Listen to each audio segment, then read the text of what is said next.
पाकिस्तानी सीमा अपने 4 बच्चों के साथ इंडिया भाग गई अपने आशिक से मिलने।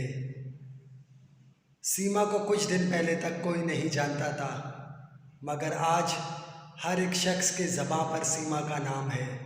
आखिर ऐसा सीमा ने क्या किया, आज के इस वीडियो के अंदर मैं आप लोगों को बताने वाला हूँ। दोस्तों, सीमा अपने 4 बच्चों के साथ अपने शौहर के साथ रहती थी पाकिस्तान में कहाँ रहती थी मैं आप लोगों को ये बता दूं। पाकिस्तान में कराची में रहती थी। कराची में कौन से जगह में रहती थी ये भी मैं आप लोगों को बताने वाला हूँ। कराची के छोटे शहर बिटाई आबाद में रहती थी।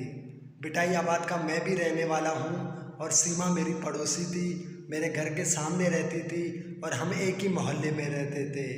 दोस्तों, हैदर मेरा बहुत ही अच्छा दोस्त था। सीमा और हैदर बहुत खुश थे। सीमा का शौहर यानी कि जो हैदर था वो रिक्शा चलाया करता था, लेकिन सीमा खुश नहीं थी क्योंकि उस पैसों से उनका गुजारा नहीं होता था।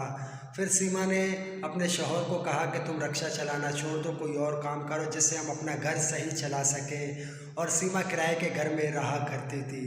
हैदर ने रिक्शा चलाना छोड़ दिया और मेरे साथ काम पे लग गया। 1 साल तक हैदर मेरे साथ काम करता रहा, लेकिन उसमें भी उसकी बीवी खुश नहीं थी।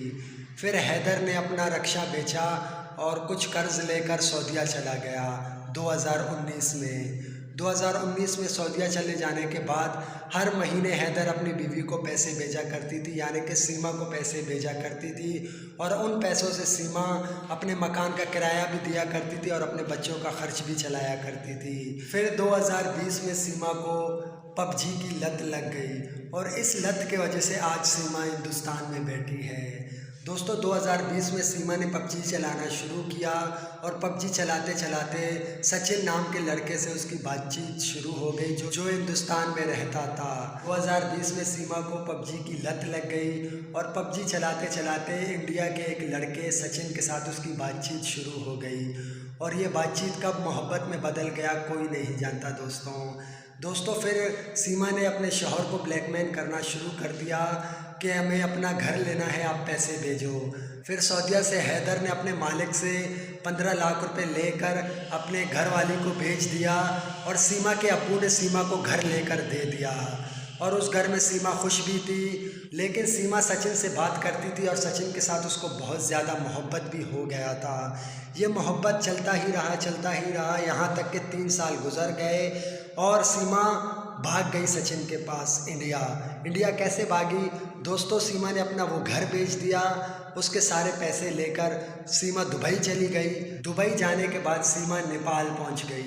नेपाल पहुंचने के बाद सचिन भी नेपाल आ गया और नेपाल से सीमा को अपने साथ इंडिया ले गया और इंडिया के पुलिस ने दोनों को गिरफ्तार किया और इन दोनों को कोर्ट पे ले गए। कोर्ट ने भी इनको रिहा कर दिया और इन दोनों ने शादी कर लिया।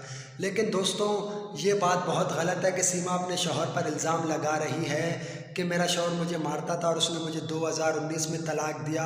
अरे तुम्हें तलाक कैसे दिया जब वो तुम्हें 2023 तक पैसे भेजता रहा और तुम उन पैसों को खूब खर्च करती रहे, तो उन्होंने तुम्हें तलाक कैसे दिया?